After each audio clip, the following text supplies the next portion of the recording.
തെയ്യം കാണാൻ പോയിട്ട് നിങ്ങൾ പേടിച്ചോടിയിട്ടുണ്ടാ?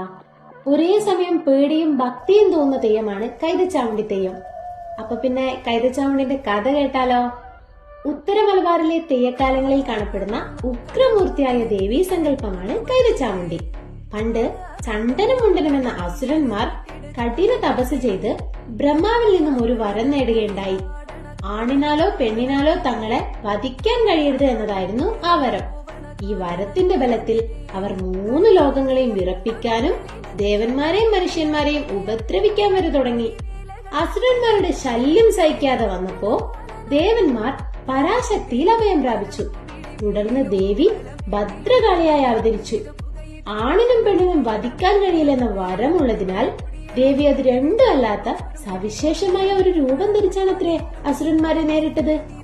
ദേവിയുടെ ഉഗ്രരൂപം കണ്ട് ഭയന്ന അസുരന്മാർ ജീവനും കൊണ്ടോടി. ഒടുവിൽ അവർ കൈതക്കാട്ടിൽ ഒളിച്ചിരിക്കുകയും ചെയ്തു. അസുരന്മാർ കൈതക്കാട്ടിൽ ഒളിച്ചിരിക്കുന്നെന്ന് മനസ്സിലാക്കിയ ദേവി കൈത വെട്ടിമാറ്റി അവരെ വധിച്ചു.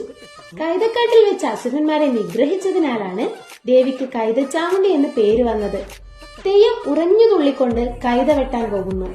അതിനുശേഷം വാളുമായി വന്ന് അസുര നിഗ്രഹത്തിനായി കോപാകുലനായി ഗ്രാമത്തിലൂടെ ഓടും.